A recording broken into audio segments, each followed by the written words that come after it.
Right now on Full Custom Garage, Master Metalman Ian Roussel takes on the wild world of dune buggies. This buggy's the real deal. It's a 60s survivor. I got a couple ideas that are really gonna make this thing unique. But Ian's client isn't so sure. We're on a time frame. Her birthday's coming up soon. Got plans for this thing. I think he's gonna be stoked, and I think it's gonna work out really good. As the build progresses, Ian brings in some heavy artillery to help the cause. What do you think, Inspector? I got a dune buggy and a forklift and a dream. What more do you need?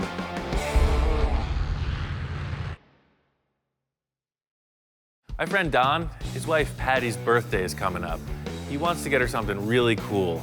Her family has a long history with dune buggies, so he's thinking about putting together one for her. It's going to be a total surprise for her.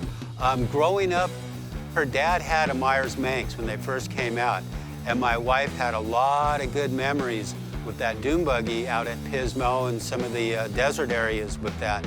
Don is a car fanatic. His wife is a little more conservative. She's always wondering what he's doing over here. He's got 6 million cars. I think that this dune buggy might seal the deal. It might win her over to our side. It's just going to be epitome of driving around in something cool, you know, especially done by Ian because he's so creative. I recently went to this dune buggy show just to see what's going on in the scene, and it's happening. This type of car has been built for decades. It started out with simple tube frame and advanced into this fiberglass body. At the car show, you see all kinds, and people just dig them. The early dune buggies are super desirable. They're still around, but they're harder to get. What you're seeing a lot of is reproduction stuff with really high-tech performance goods. The cool factor in this type of car is that it's super unique.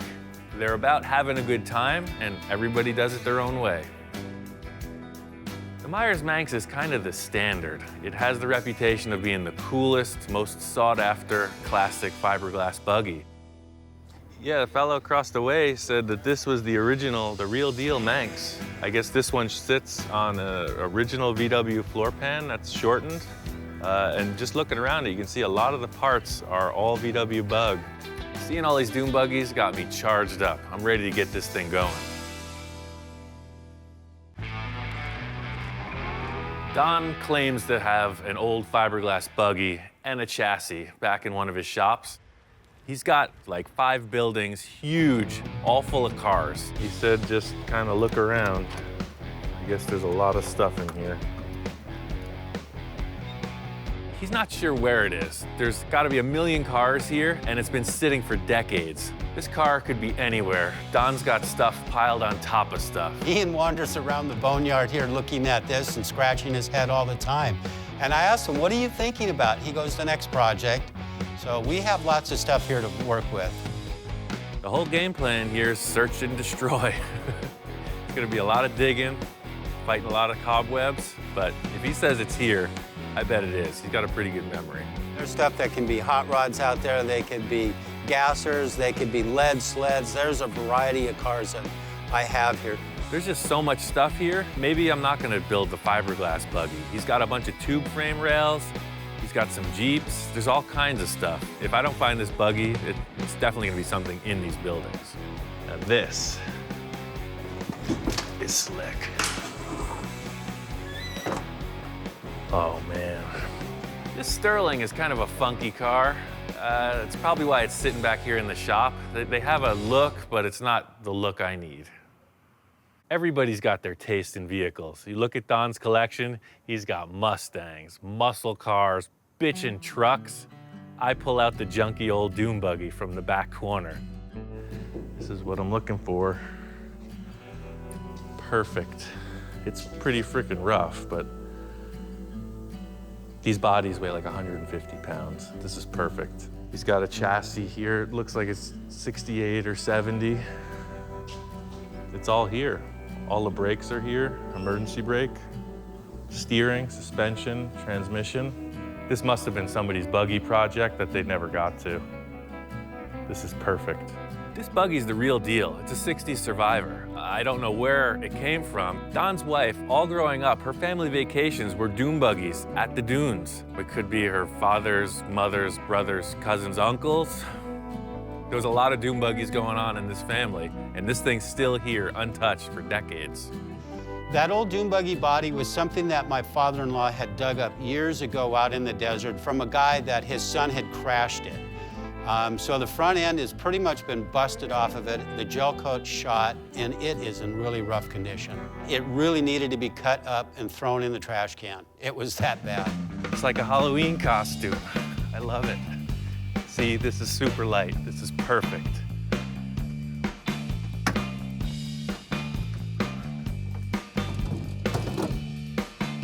Done. Let's drive it. The only thing I can see for me as a down point is the body is thrashed. It seems like the nose was either broken off or cut off. There's a really bad patch job across the whole front of the car. The car was segmented at some point in its life. Don was really skeptical at first. This car was literally discarded in the back of the shop. It was on its way to the trash bin. This is probably the biggest piece of junk on the property. It really is, with no exaggeration. It's a freaking dune buggy. They're harder and harder to find. This is great. It's an original, old school dune buggy. I got plans for this thing. I think he's gonna be stoked, and I think it's gonna work out really good. Probably gonna make a roll cage around the front windshield area. So it'll have like 2 hoops that come up, some kind of center bar. The big question mark in this is the rotten fiberglass body. It's kind of out of my league, but I know a guy who could do the thing.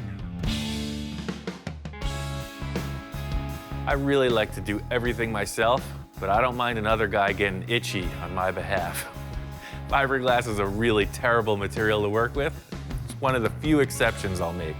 Smiley's work includes every material you can think of. Metal, plastic. I'm going to him because he's a fiberglass master, and that's what I need. We do a lot of fiberglass work, mold making of all sorts, all shapes and sizes. We realize designs for designers. We build exhibits for museums and for galleries and for film and theater. Yeah, here you go. Hey, just in case you break your leg. Perfect. Hey, break a leg. Wow, that's awesome. But we focus a lot on the sculptural aspects of artworks.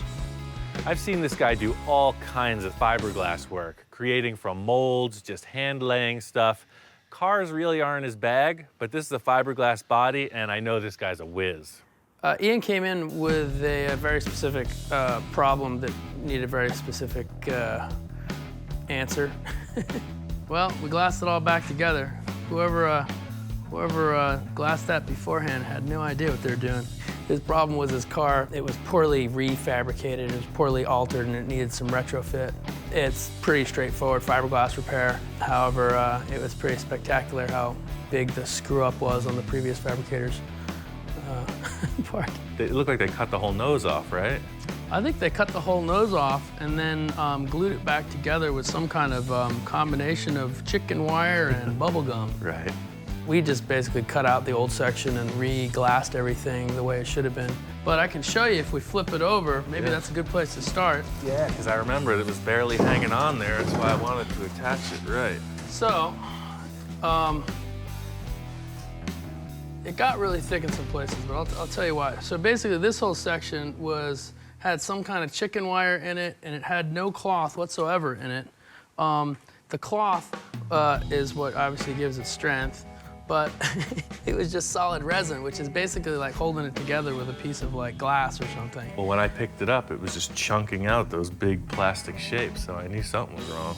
Yeah. It's nice and strong. Sure, that's what I was looking for. So basically there's an area about 6 inches wide all the way down that went across. Walking in, looking at the car right away, I knew he nailed it. It sits level on the floor. It was all crooked before. The thing's got globs of fiberglass on it, which is what I needed. I need the thing strong and ready to go. It should be straight now. It all sits on the floor now, Yeah, way because that was it the thing supposed too. to. The whole thing was like, it was really crooked. It was put on like right. that. It's like somebody had it set up on a freaking crate on one side and then glassed it together. I was really hoping that this thing might be sanded and actually a nice glossy paint job on it, but Smiley's super busy. What he did was what I asked him. He got the thing back in action. Structurally, it's there.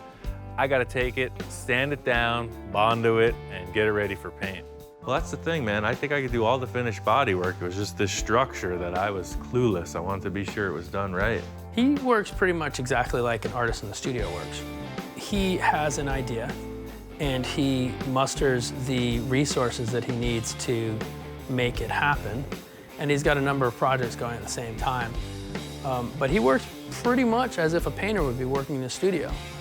He's got everything there. I don't think he really even works with assistants much. He certainly doesn't work on a kind of a manufacturing kind of capacity. He's definitely hand building everything with hand tools in a studio situation. It's not a factory. That's unique craftsmanship, that's unique artistry. And I mean, because he's designing stuff completely on his own, I would not put those in any other different category than like fine art. The fact it's got wheels and motors, that doesn't make any difference at all. I think he's making art. I don't think he'll admit it.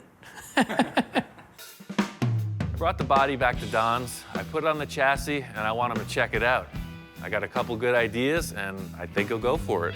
This is the car that was all the way in the back there, and I think it's got potential. It looks rough, but it ain't that rough.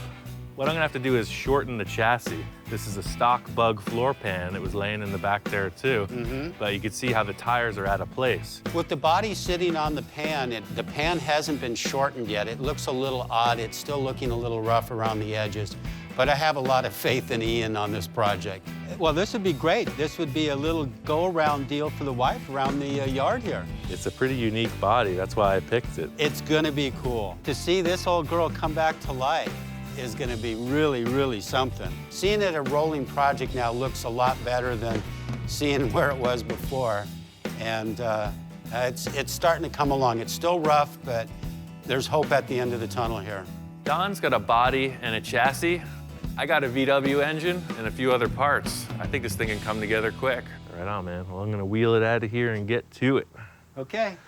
After I left Don's, I gave this car a good coat of primer. It's pretty much ready for fabrication. I got it back here in my shop, and it's time to start the fun part. The stock VW Bug is 15 inches longer than this fiberglass body, so the first step is to cut this thing in half. For a lot of people, cutting a car in half would be a real trial. I've done this so many times, it's like a 2-hour process.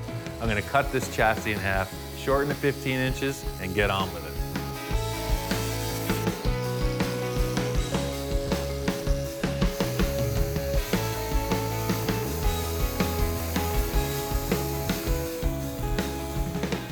The whole mode of how I'm putting this thing together is to work through it as quickly as possible. I'm gonna get the structure in place and then put whatever linkages I need in later.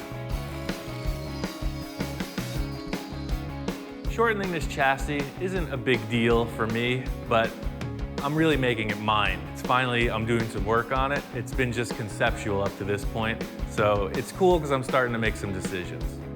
Inside the VW pan, there's a whole bunch of stuff. You have cables that control the heater, you have a throttle cable, you have a clutch cable, you have emergency brake cables, you have a shifter rod, and a brake hose, the brake lines. When I put the engine in, I'm gonna put all these tubes back in the chassis, so I'm not even concerned with it at this point.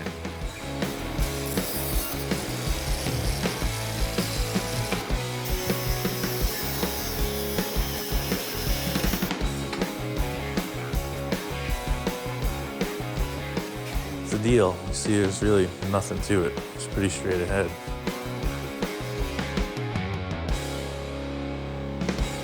So I'm making all the cuts just a little bit short of where they should be. The idea being I'll slip this thing together and slowly make cuts until it fits within 1/16 of an inch so I can weld it nice.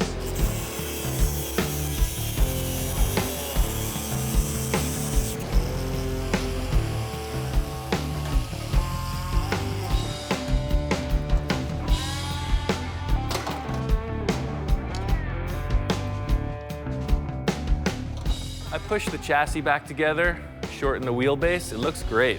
I'm gonna weld it up and put the body on. It's the first time with the proper wheelbase.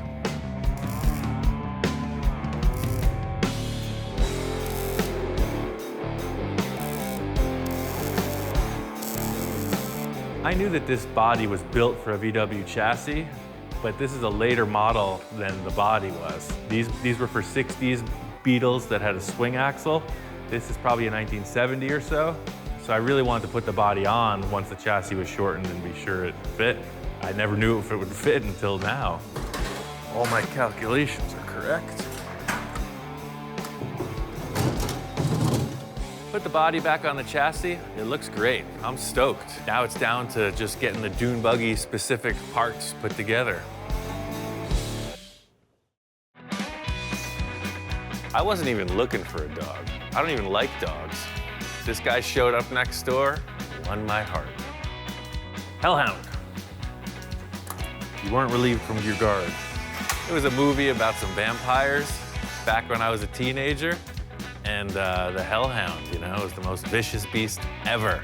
And the whole idea with having a shop dog is he's the guard. You leave, he's on duty. I don't know if it's gonna work out.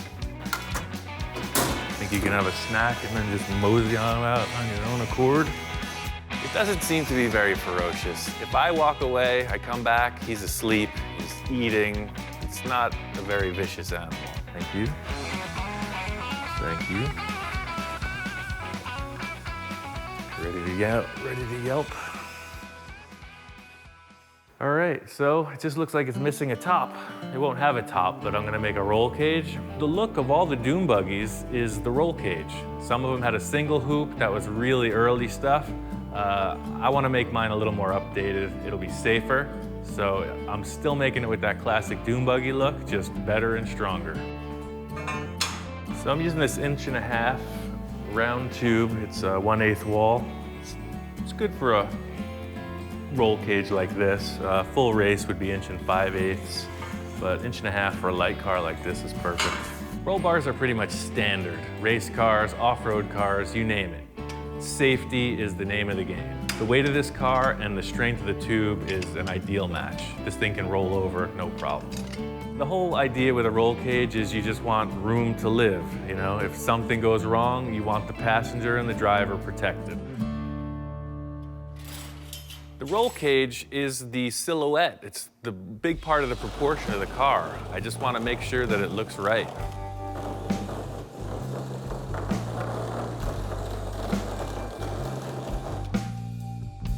This hoop fits the car perfectly. It's definitely too tall. I designed it that way so I can adjust it. It's really just about making the second hoop and then putting the crossbars in. It's all about how I fit in the car.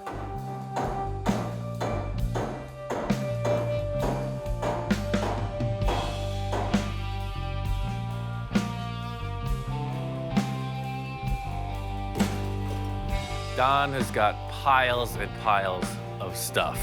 I found these 2 cool seats in one of his shops, and they fit the bill.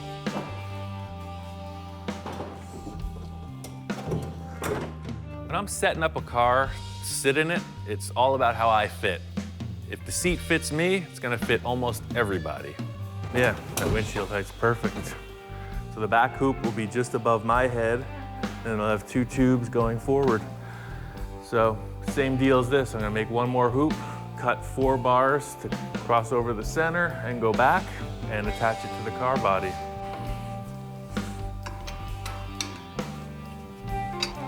You can see these bodies are made to have this exact style roll cage. See how it fits in perfect down the corner.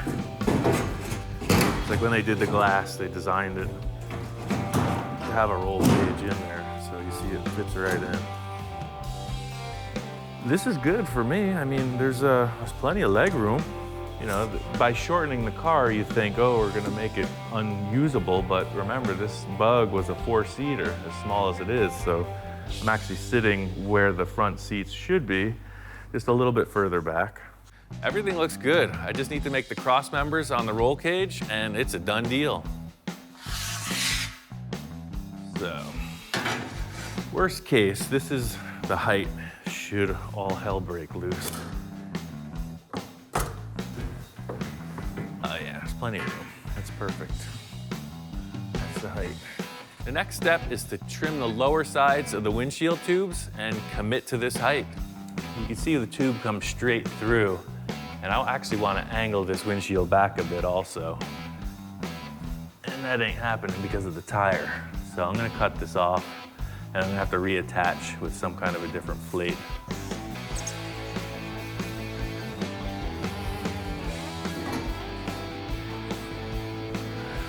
I'm gonna leave these clamps on there.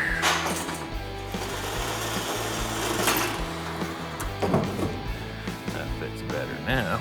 So it's really all about the rake on this windshield. See, pulling it back to there looks pretty good.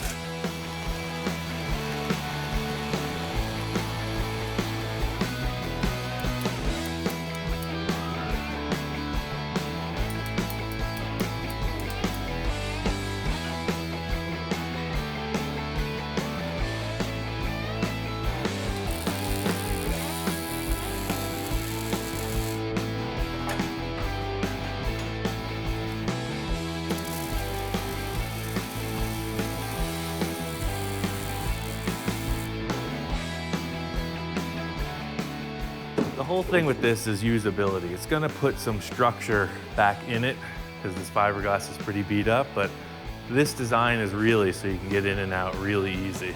You know, you got some monkey bars to hold on to. So that's the deal. You know, when you're going around the dunes and you need something to hold on to, you got it.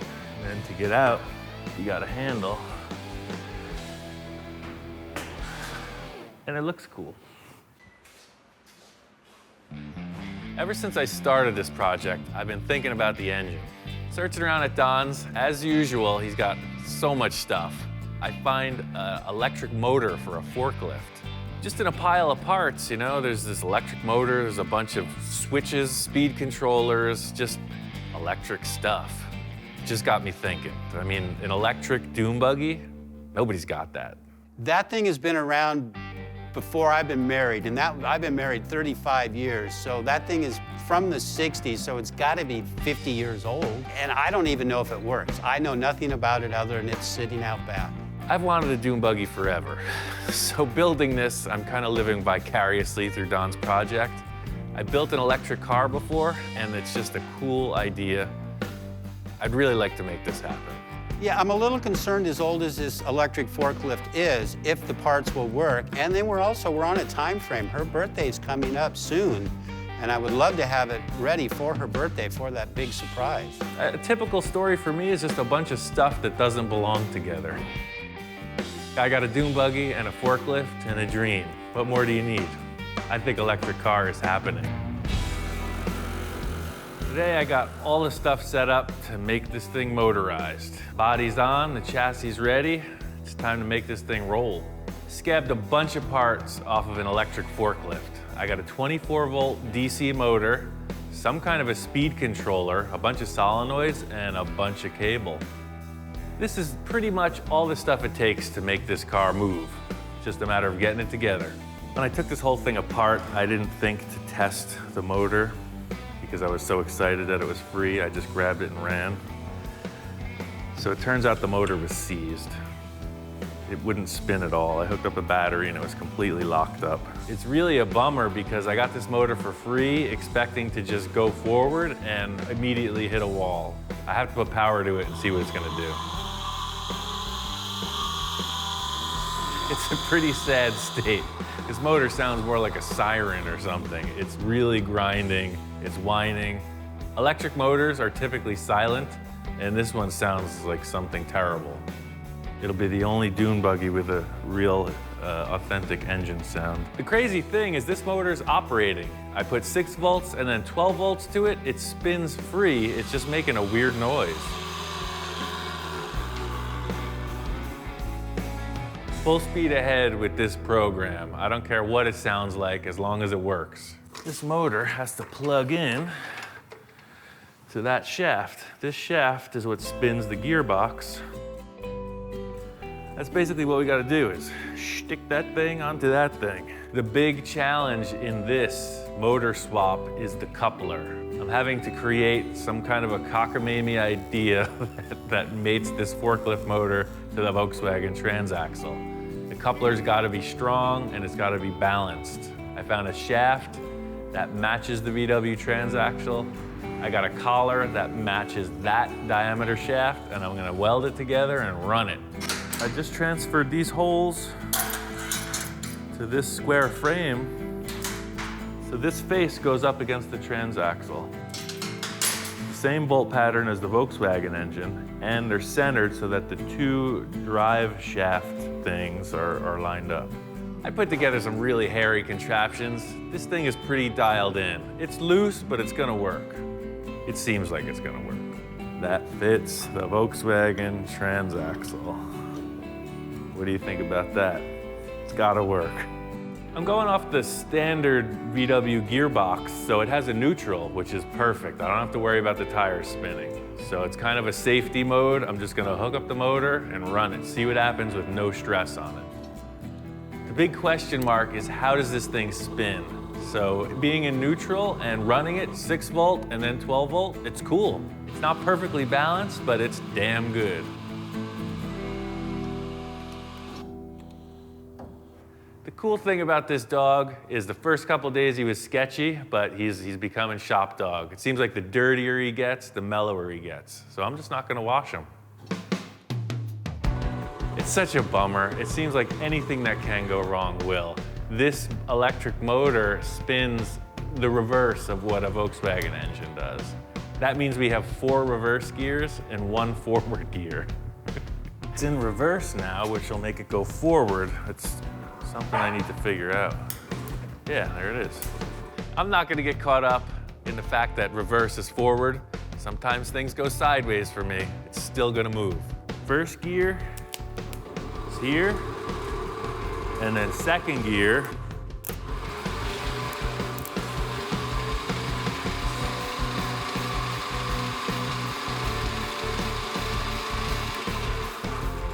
and then with 4 batteries, you'll have 4 gears.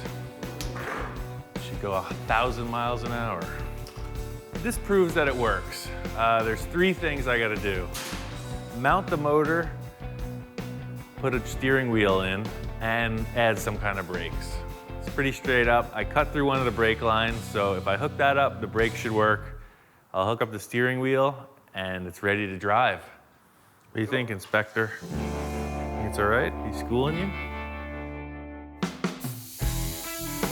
Today is all about getting the car ready for a test drive. Bolting on the body, finalizing the steering column, bleeding the brakes, and just making sure it's ready for the road. I got 2 batteries in the passenger seat, a 6 volt and a 12 volt. What it's gonna do is give me the opportunity to choose a low gear and a high gear. I'm not that familiar with electricity, you know? I've heard rumors about hitting people with a stick if there's an electric issue, so I'm gonna put my welding glove on and just try to isolate myself from the circuit. I am literally stabbing the terminal with a big old cable, manually. Right-hand drive, ting. So we got a low gear, right? 6 volts. Then quick to 12. And we're off. You know, I really wasn't that nervous. I'm ready to go out at any time, you know. This dune buggy would be a great way to pass. I'm always ready for the worst, but I stuck the cable on the battery and it just worked. The wild thing is when it was no load on the motor, it was humming. It was making a terrible noise, but once there's the load on it, it smooths out. I think it's just gonna get better and better. This is like a breakthrough. It was all a huge question mark. I've been really stressed about it because the torque that electric motors make will rip stuff apart, and I just didn't want to break. So having this thing operate smoothly is a tremendous relief. It's kind of anticlimactic because it works. I mean, it would have been a really great thing if it blew up or flipped over, but it just cruises. This thing rocks out. It works great. I'm really happy with it. The motor, perfect. I think it's gonna last a long time. It would have blown up right away if it was messed up. It just needed to wear back in. Brakes work, steering works. It's dune buggy time. This test is a complete success. What I have to do is figure out a way to switch the voltage properly. I got a bunch of solenoids, I'm gonna try that out. So what it's gonna do is, it'll be a mechanical switching mechanism, choosing the voltage instead of my hand. It's just safer. It's all about the wiring at this point. I gotta talk with my friend Todd. He knows a little bit more about circuits, etc. Bunch of electrical whiz that I have no concept about. What I need to know is what you want as far as control. I want as little control as possible with as much power as possible. Simple, Those are the parameters. perspective. So that's where we use the big ones. This was actually the whole control box from the electric forklift. What this box did was controlled a series of hydraulic motors, but we're repurposing everything to control one single motor instead of a series of smaller ones. I want to take this relay, I want to take this relay, I want to take that relay, and I'm gonna write a schematic on it, and we'll just wire it and And whatever check it fittings. for functionality. Yeah. Todd had a pretty good idea on how to make a speed selector for this, so he just drew out a schematic and I followed his drawing. Cool little project, definitely. And I think I can make it happen. While Todd's getting all the technical stuff out of the way, I know enough to get these wires straightened out. Every time a wire passes through the body, it has to have an insulator on it, so I'm just drilling a series of holes and fittings in the firewall. I gotta build a battery rack, set up a solenoid rack, and after that, it's just screwing wires together. I'm gonna show off all the electronics. Instead of seeing a gasoline engine, you're gonna see this whole Frankenstein contraption under the hood. I'm gonna put in some flashing lights, disco ball. It's gonna be awesome. This part of the process is the final step. As long as we get this speed controller mounted, it's onto the paintwork. Nothing in this build has been that big of a challenge except for the electronic components. That's the big task here in the whole project. You making progress? Yeah, I did exactly what you said on your sketch. I couldn't get 4 6-volt batteries, so I mixed it up. I got a golf cart battery, a truck battery, a boat battery, and a forklift battery. So it's kind of like Tetris in here, but it works. Well, it looks like everything's hooked up properly. And then this is your switch circuit here? Yeah, I couldn't find a slide switch or a rotary. So you know, with the 6-volt, it was really just a bump to get it rolling. Okay. So it's push button, so it'll go. 6 will just get you rolling, and then that's cruising speed. The second gear is 12 volts. Third gear is 24 volts. And because I don't know if that 36 is gonna fly, I just put it on a momentary. If it seems like it's gonna work, we could just put a switch there. So let's see if it works. Yeah, just run it.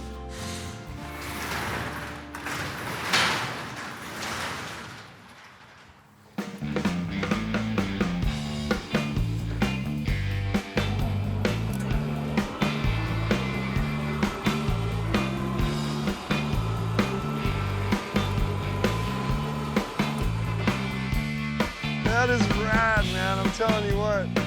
I didn't think it'd go that quick. And he's still got 4 gears.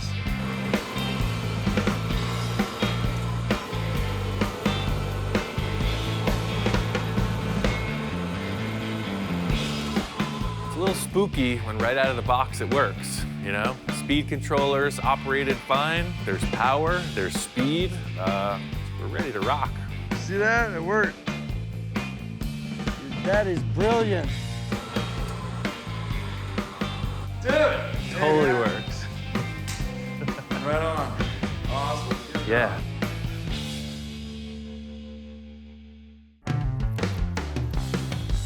Now that this car is running, I looked at it driving around a little bit. It's kind of bland. The body's a cool shape, but it's just one big blank thing. No trim work, nothing. It's just a shape. I want to do some kind of graphic thing. It's got to be an exciting car. It's a fun car, so I got to come up with something cool. Graphics are really time-consuming. 3M gave us a whole ton of tape, so I'm going to use every bit of it. I'm going to tape off the whole body of this car and come up with a cool graphic job. I got a silver car, I want red stripes, so I'm going to tape it off everywhere so that the only part that gets the paint is where I want the red. The wild thing about this is I have so many lines going on, I'm not going to know what it looks like until it's painted. This is just an idea. The whole deal is it's got to be symmetrical, and it's a million pieces of tape on this, so they got to seam together flawlessly, because if tape doesn't line up, the paint doesn't look right, doesn't look pro. I don't have a lot of experience with paint, so I really don't know what this is going to look like until it's finished. Really, once the clear coat is on, that's the finished result, and a painter that's done this knows where he's going. I'm just going. Eastwood gave us a whole urethane kit. It's got this red base coat. You just thin it out. It has no catalyst. It's super easy to use. You just mix it and spray it. Worked out really good.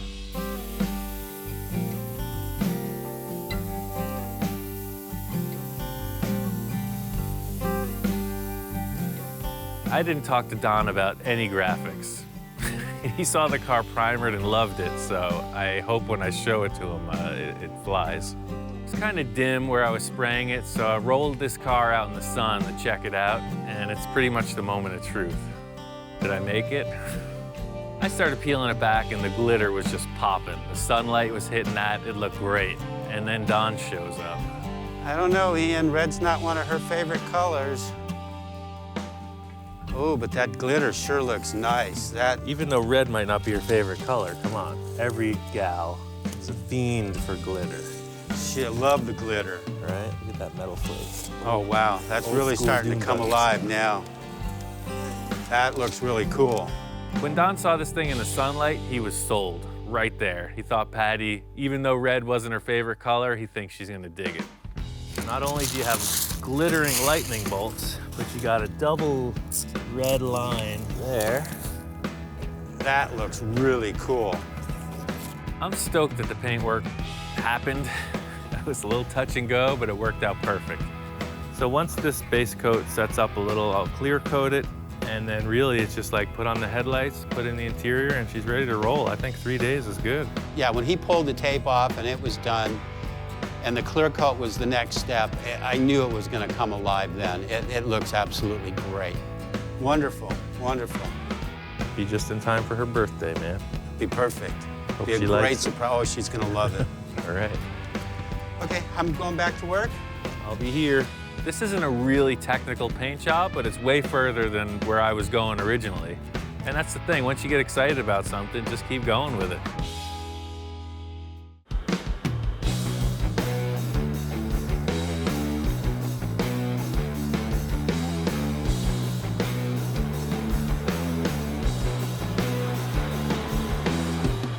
Finally got the car all dialed in. Road tested it for a while, seats are in, carpet's laid. It's time to show it to her.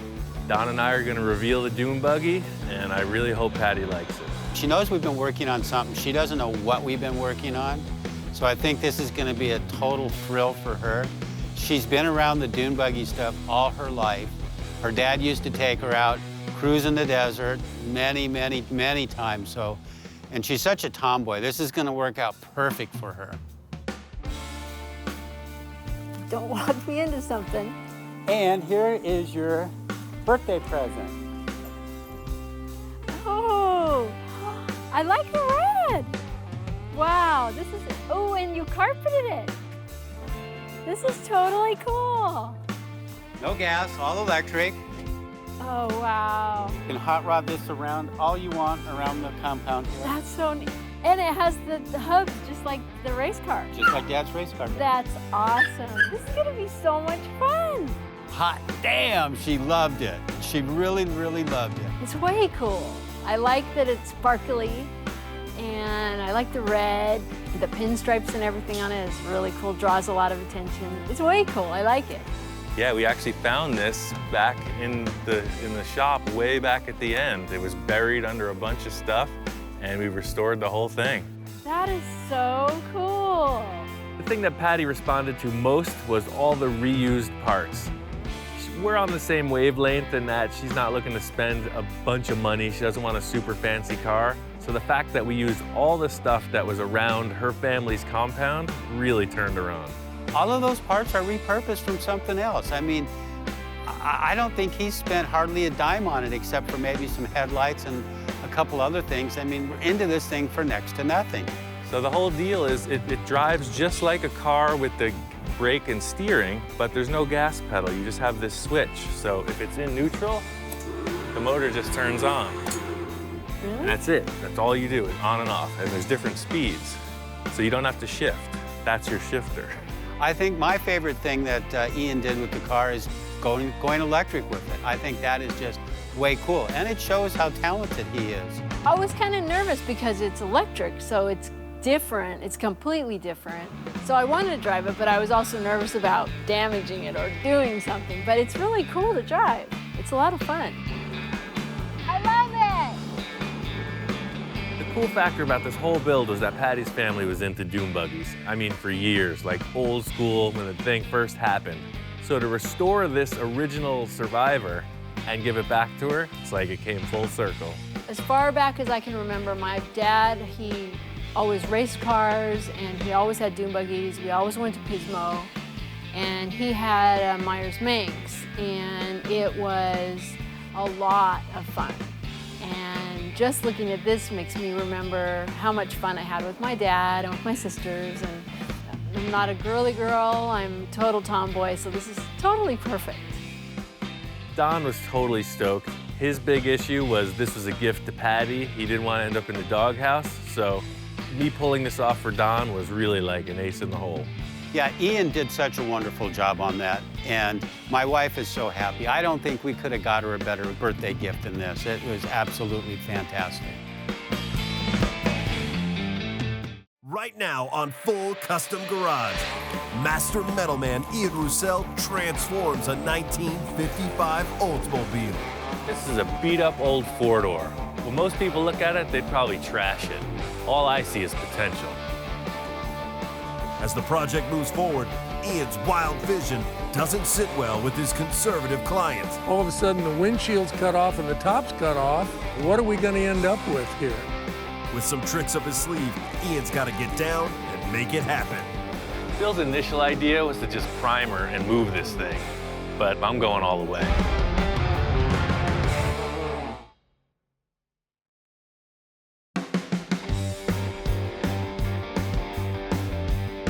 The whole thing about 50s customs is the style, the flow of it, the silhouette. It's really an artistic thing. What most people are trying to do with these cars is make them look better than stock. Everybody has their opinion, and that's why no two cars are alike. I think the whole lead sled custom car scene pushed the fabricator in curazy directions. You know, I take a lot of inspiration from all the stuff that was going on in the 40s and 50s. I've done quite a few 50s customs. I love the amount of modifications that go into these lead sleds. Studying them has really been the impetus behind my metal forming. It's like seeing a car that's been fully chopped up and reassembled. That's pretty cool. We're over here at my friend Bill's. He says he's got a project car, 55 Olds. He said it ran down a hill and got damaged somehow. Bill said that he wants to put the car together, make it sellable. I guess he's having trouble moving it, and he doesn't want to scrap it. My son actually bought this car and was going to do something with it, and of course never did. And it sat around here and sat around, and then tried to sell it and couldn't get anything for it. And then I said, let's get Ian involved. He's got good ideas, see what he says.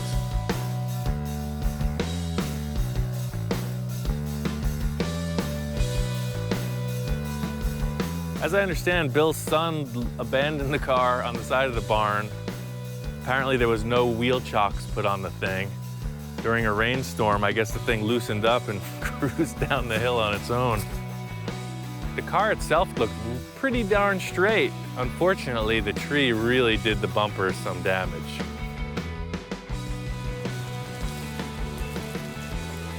Hey, Ian, how are you?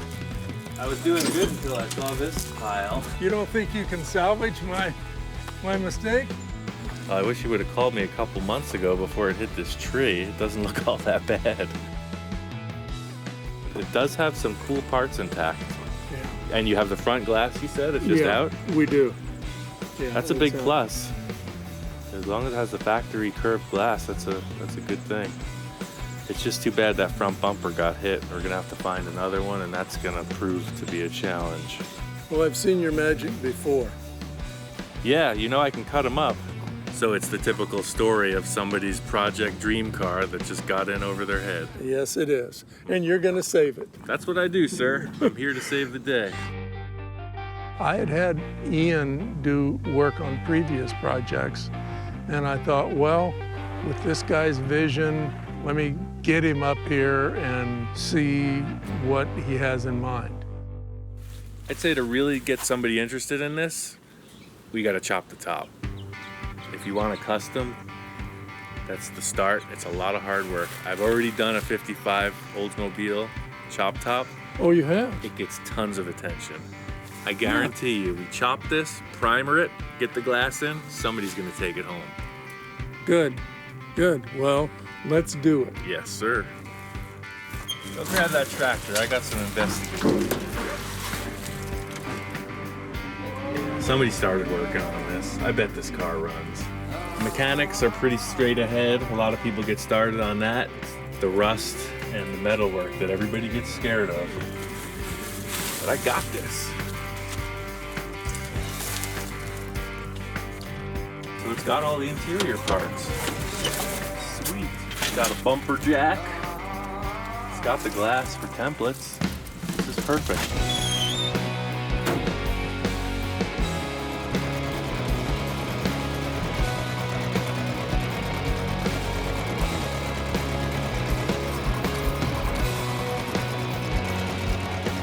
I always want to go big on all my builds. I want to build something crazy. For me, the challenge is to make Bill happy.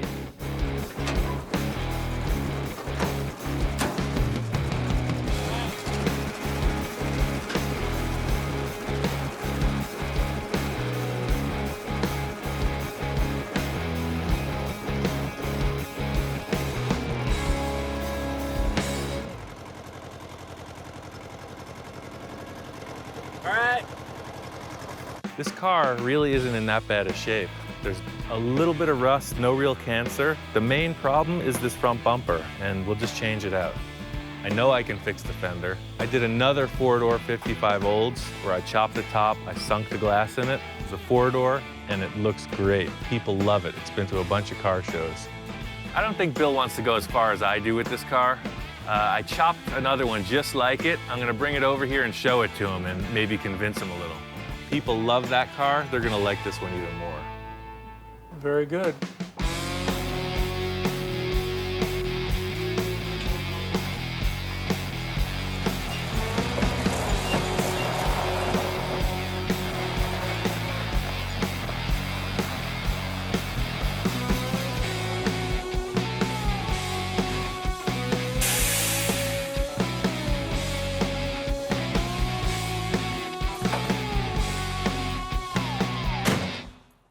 See the difference here? These are the same car, it's just this thing looks radical.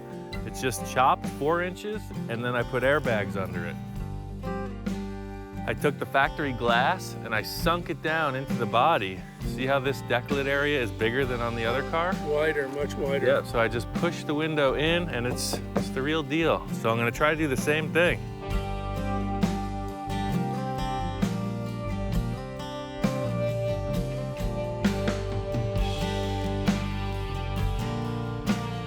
Pulling the two cars up next to each other really shows how drastically low the blue car is. The blue car is chopped too much, in my opinion. It's difficult to get in and out of. That's why I want a little more conservative than the blue one. Am I gonna be able to rein him in? Time will tell. After I checked these two out side by side, I knew what I was gonna do, so it's time to just clean this up and get it in the shop.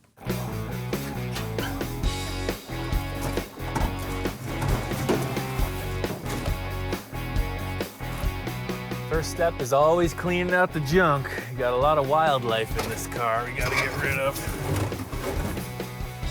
I've seen a lot worse. This one's okay. Some dry timber in this vehicle.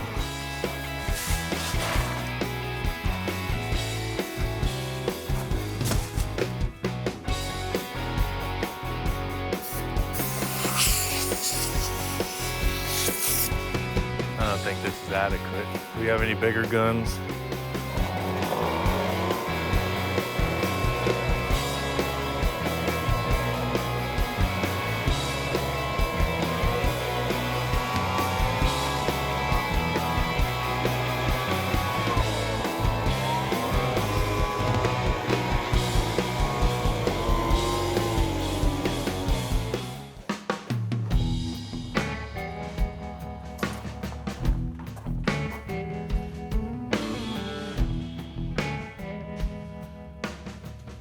I'm building this car at Bill's shop. It's a really cool space. It's got tons of light, plenty of fresh air. The big drawback is the flies. It's freaking miserable. I feel like Pigpen. Plan for today is start the chop. First thing I want to do is sink the windshield into the dashboard. I'm going to use the stock front glass because it's going to save a few bucks and look really clean. The downside is I'm gonna have to cut out a lot of the firewall and dashboard just to make this thing fit. What I'm gonna have to accomplish is getting the window, because it's curved, it's like a three-dimensional convex shape. I need to make room for it to fall in, and then I gotta trim back to it. So I think I'm gonna have to cut out this whole area right through the dashboard and all the structure where the windshield wipers and the cowl vents. The whole chop will be based off of this front windshield. If I don't get it right, then the whole thing's a mess. It's only a car. It will succumb to my will. Let's just cut this car up.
Today, when I walked in on Ian, of course, he gets a lot done quickly. He was already starting to cut the window out, and then that was going to be his template of where the roof's at. What he gets accomplished so rapidly is what's incredible. Cut that window out in, I would guess, 20 minutes, 30 minutes. And then he's moving right on to the next thing.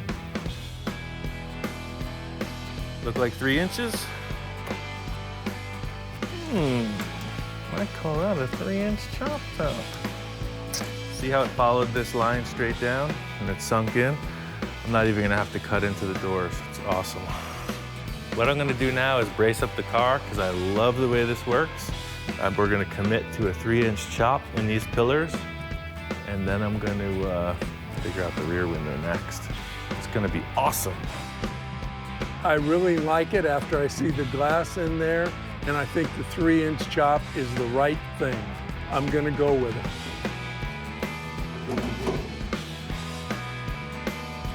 This is always a hassle.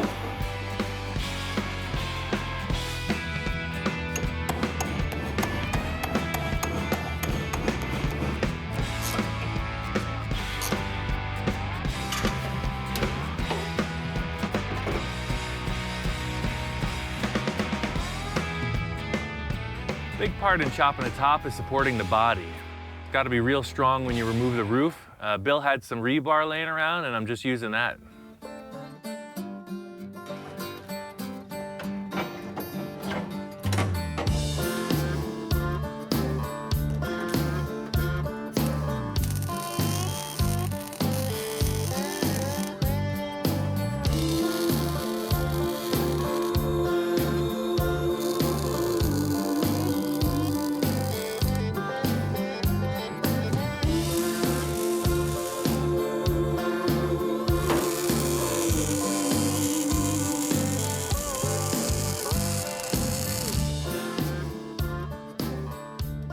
What I'm gonna do first is get this rear glass out of the way. It's fragile, I don't wanna mess it up.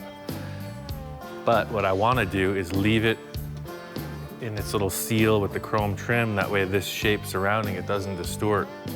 I'm committed to the shape of the glass. I can make the metal any shape I want, but the glass is what it is. So you really have, to make it look good, you have to commit to the lines that the glass offers.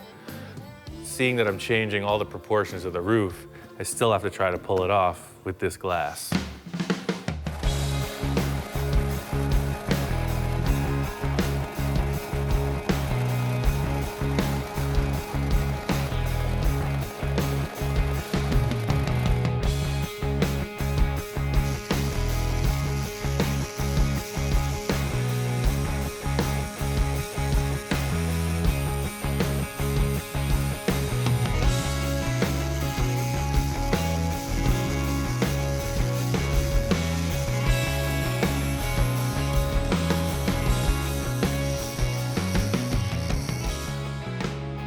I'm definitely chopping the A-pillar 3 inches. I cut the B-pillar all the way off. If I do use it, it's gonna get repositioned. Either way, it's gotta be out of the way so I can get the A and C pillars fit up right. I got everything cut out. It looks like it's ready to come off. It might still be attached, we just gotta check. It might have 1 or 2 little places. No, maybe not. I left for a period of time, and I came back, and the roof is off the car, and it's like, oh my gosh, we're in trouble now. You have to understand, when you walk in and you see a car that was whole, and all of a sudden the windshield's cut off and the top's cut off, you go, wow, what are we gonna end up with here? Is this, you know, I've junked cars before. That was not what I wanted to do with this. I'm anxious to see how he leans this window. I'm anxious also. There's two anxious people. I'm not sure what's gonna happen there. Get that special thing, you can't plan it. You just gotta keep trucking through and hope that it comes around. You know, this wouldn't make a half bad windshield. Maybe I'll just turn this thing around. That's my process. I don't know where I'm going. I'm committed to the front window at this point. I know I want the back glass. I'm just winging it. This is a really critical part. I solved the windshield issue. The back window is kind of tough also. The issue is that the trunk hinge structure, it's all welded together with the back window frame. And I really want to keep the springs and everything in the stock location that hold up the trunk lid. But that seems to be becoming increasingly difficult. We'll see. I got a plan. All we have to do is take the entire car apart to chop the top. It's gonna be great.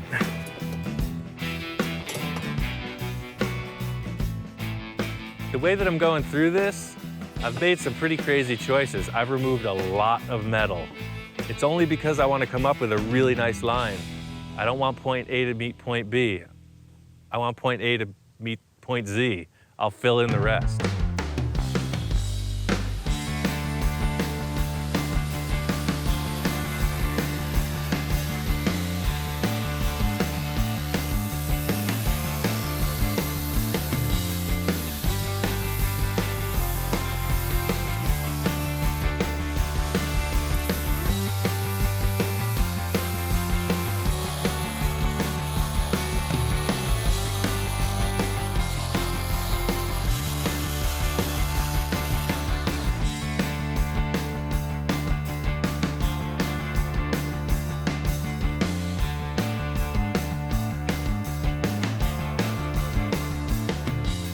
The coolest thing about this is that the trunk hinges are unmodified. Before, when I did it, the glass was down inside here.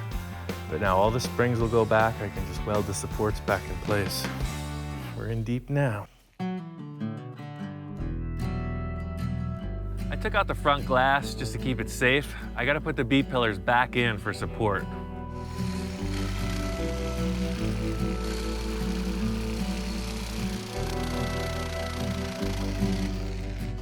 I'm putting these on. I cut them 3 inches lower. It's just to hold the roof up so it doesn't crush the glass. There's no structure in the car now.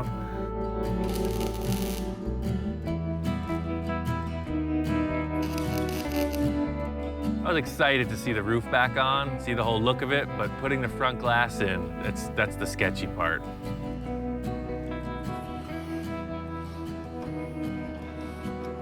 Ian is a fast worker and busy. I'm old and slow, and when he's putting this glass in, every time he's doing that, I'm thinking, oh, there's $500. When that breaks, that's another $500. I didn't want to do that, but that's Ian, and it all is going to turn out fine. Yeah, see what we got?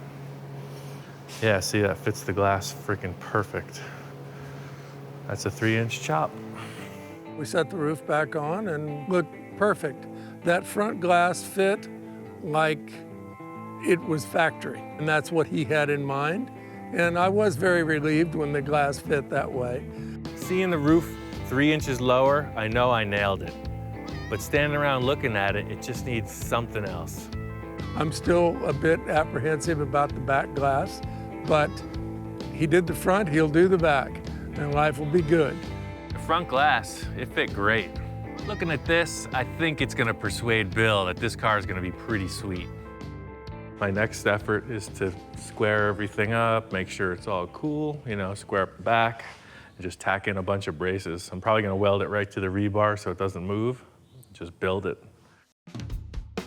Our body worker guy just got here, just pulling Bill out of another hole.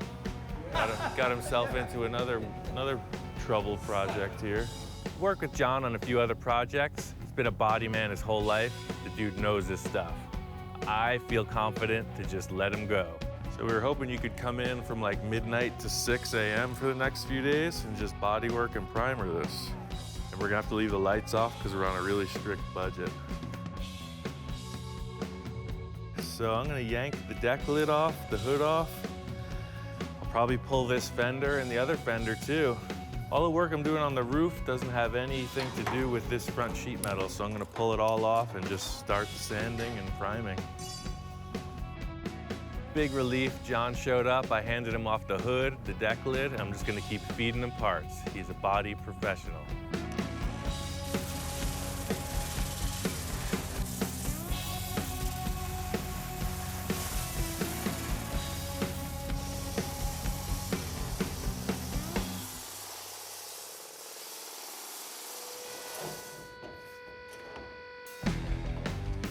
Loved the positioning of the windshield. I knew there's a lot of sheet metal work to get that thing in. I had to build this trough because the stock glass would be a pain to cut, so it was really just a hideaway for the extra glass we're not gonna see. I measured out the roof skin, set up a bunch of pillars to hold it in place, and got to welding.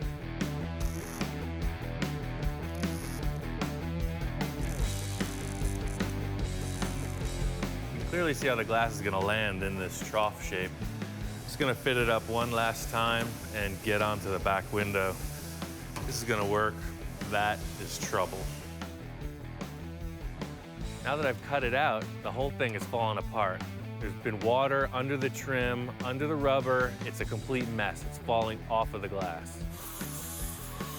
There was a lot of gunk and crud between the rubber and the metal, so I just tediously cleaned it all out, got it to kind of fit, put some metal straps on it just to hold it in place, and it seems like it's gonna be okay.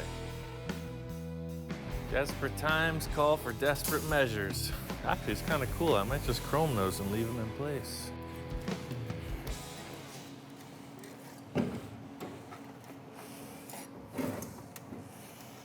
That ain't gonna work. Hardest part about getting this back glass in is making it flow into the trunk. Just taking little cuts, a little bit at a time, and just trying to fit it in.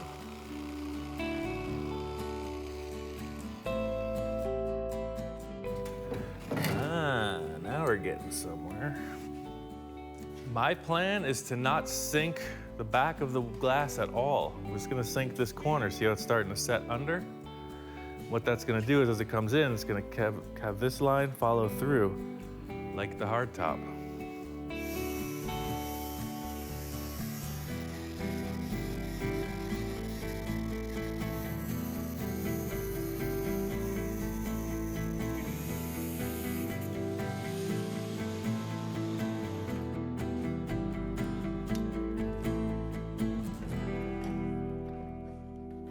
third time putting the glass in, it fits. I'm not gonna have to do anything except one little relief cut and weld it together. It's awesome. That's the way I work through these things, is you get these small little glimpses of hope. The back glass fits. Yes. The front glass fits. Yes. That's what I'm looking forward to. All those little steps along the way.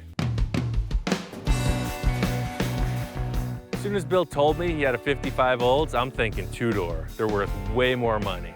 I came up, saw the four-door, and my mind's been on the two-door conversion ever since I started. The thing that makes this car undesirable is that it's a four-door. All the two doors are used up. They're all customized. They're great looking cars. I'm really not happy with the B-pillar in its stock location. The chop on this car makes that issue look even worse. I've already gone this far with the chop. It's a great looking car. I think its value has increased. If I go for two-door conversion with the chop top, this thing is solid gold. Ian now wants to turn this into a two-door. I really don't want this to turn into a big, huge project. I said to him, if you can do it in one day, great. The car will be better as a two-door, a lot more audience for a two-door versus a four-door. So we'll see how this plays out. There's a few options. I know I can make the doors. That's a lot of time. My other option is to try to source out a pair. Somebody has them. We just got to find them.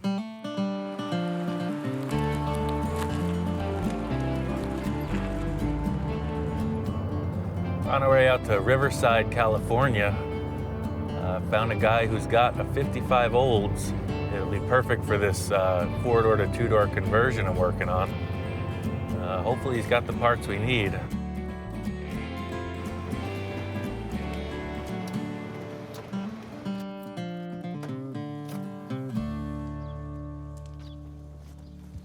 Hey, Hound. Hey, man. How are you? Good. I'm Pat. I'm Ian. Ian, nice to meet you. Good to meet you, man. All right. So you got a 55 Olds, I 55 guess? Olds out there, yeah. All right. My name is Pat McMahon. Well, I restore classic cars here out of my house, just mainly for friends and stuff. A buddy of mine found a 55 Chevy that he really wanted real bad, and so I helped him get it. We went and picked it up and everything, and I noticed this car. So I made a deal with him on the car, and I just picked up that one too. Right on. I think that'll work. Cool. It was just a little too far gone, a little too far, a little too much rust, so we decided to sell some of the parts, recoup my money back. And This looks usable. Shoot, I almost wonder if we're starting on the wrong car. This one's in good shape. Oh wait, the floors are done. Yeah, this car would be good, but look, it's got secrets. Junk. We searched around. It was pretty hard to find a two-door donor car because they're so valuable. We were able to locate it. We got out here and found exactly what we needed. We had all the parts we need. We were able to cut off the backside of the door pillar and get the two doors, and also scored a new bumper.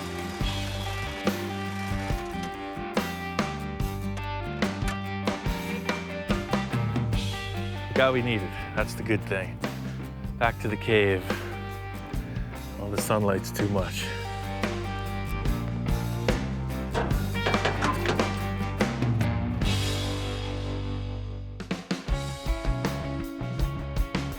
Got the doors back to the shop.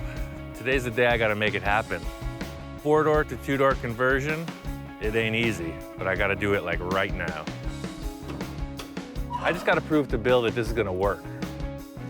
Fortunately, I got the door jamb from the parts car that matches these doors. I know some of the dimensions are a little bit different, but I think I can pull it off. A couple bolts and the door fit. If this door didn't fit, I think we're going back to a four-door. I just assumed it would fit and we lucked out. Because there is no B-pillar here to support this to the roof, I have to build a very strong structure off of the floor pan so that this panel doesn't wobble around. I was checking out the quarter panels on this parts car, the two-door. I thought I might take them, but really for me it's gonna be easier to put the door skins from the four-door back in place. They already fit. It's gonna be easier to piece it back together and just splice in the door jamb.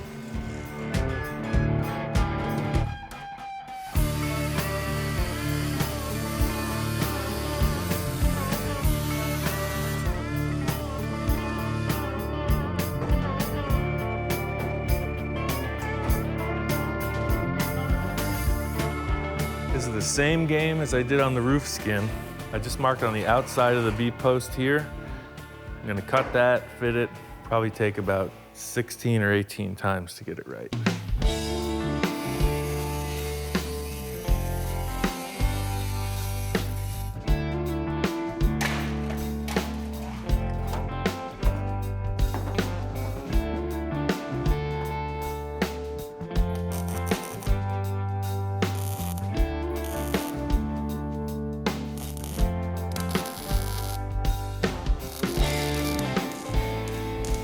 These two-door doors are the right move. I got the passenger side done, it looks bitchin'.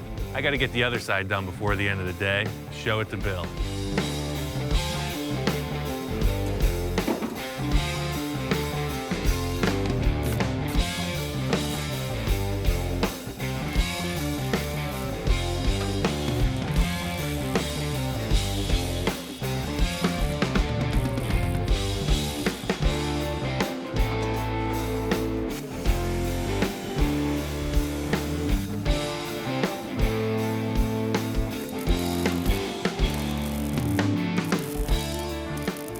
Getting the roof chopped, the doors on, and the rear quarters filled in, that's like a big goal.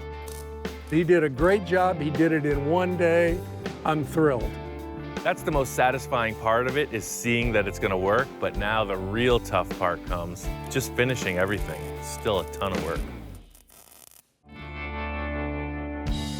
The whole car is basically laid out. Yesterday I got the doors on. This morning and all day today are stuff you don't see. This is the non-glamorous part. It's all underneath, it's all bracing, inside, just a lot of grinding and welding all day. The main thing today is the inner structure and the sheet metal around the windows. That's pretty much gonna complete the outside of the body. Got this door off, I'm gonna fix this dent real quick and get it to John so he can sand it down and get it into primer.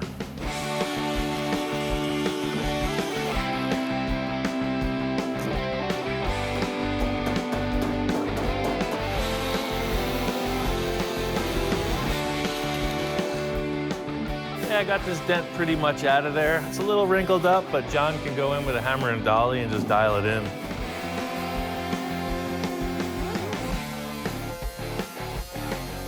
I'm gonna lay in this centerpiece now that I got these two side braces in.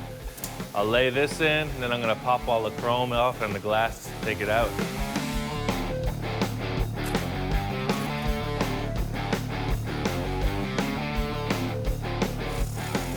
Putting the sheet metal in around the trunk area, getting this and the trim in place is really what sells the whole chop.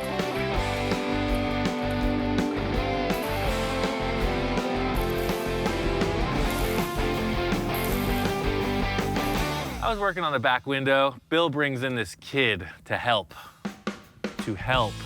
All of a sudden I turn around and Bill's under the car with a torch. A friend of mine's son heard Ian was working here, working on a project. He wanted him to get involved. I said, yeah, okay. Spencer's his name. I have this much experience with cars. We needed to remove the front bumper, and the bolts were rusty, been on there since 1955. Needed to be cut with a cutting torch. I asked him about a torch, if he had ever used one, and his comment was, I mean, I have used a torch before, but I didn't do very well and I shot sparks into my shoes. and I said, okay, that's enough for me. We got the torch out, coveralls, cut the bolts, bumper came off, life's good. Well, Ian would be much better at it than I am, but I can get it done. The way the rear glass is sitting now, the chrome trip is dipping below the body. I gotta pull that off, figure out how to reattach it higher up so that it looks like it belongs. So ultimately the plan is trim's gonna go just like that. That's what I did with the other car. So I'll build the body right up here, hide the glass, voila. Yeah, I'd ask him a question about the way the glass lays in the back, and he was drawing it on the glass, and he said, "There's my blueprint." Well, that's a pretty darn rough blueprint. See my blueprints here? It's very technical. My time on the USS Enterprise, galaxy far away, I did some internship on that style blueprint drawing. The height of technical ingenuity. Perfect. All right, now as soon as I get this half-pound of potting soil out from underneath the window, I could probably get back to work.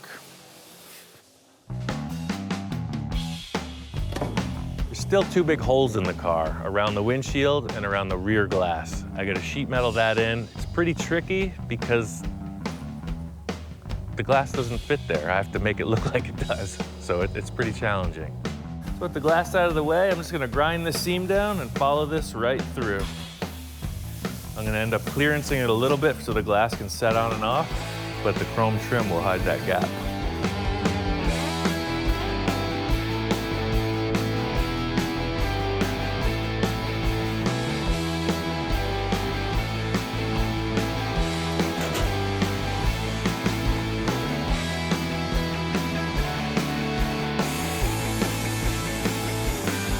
Right now, I'm just finishing up the last few sheet metal pieces around the rear window and the windshield. Fitting in this sheet metal is gonna make the whole thing fit right. It's just gonna look like it's factory.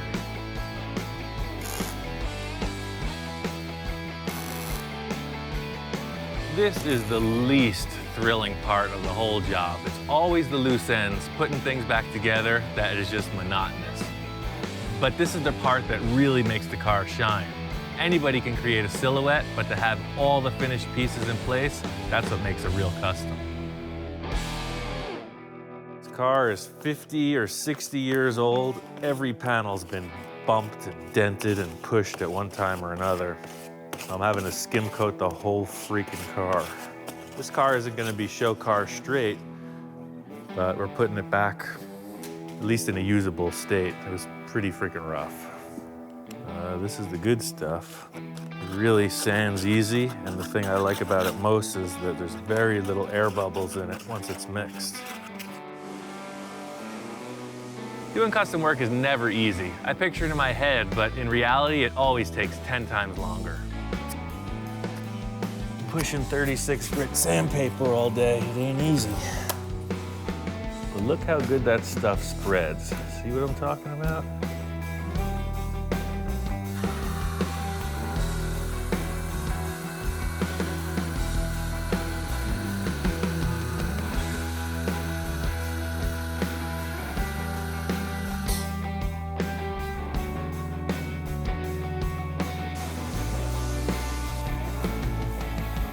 I really like the body filler because the smell, the amount of hard work, you know, the dirt in general, I just feel comfortable. It's like in my element, you know? I like it a lot. I'm anxious to see what it looks like in primer, where it's not all splotchy and you can get a better feel for what it's going to be. In the onset of this project, Bill really just wanted to clean the car up a bit and sell it. The car's turning out. I'm starting to fall in love with this stupid car. The idea was to move it. Well, I don't like to move it now. I think I might end up keeping this car.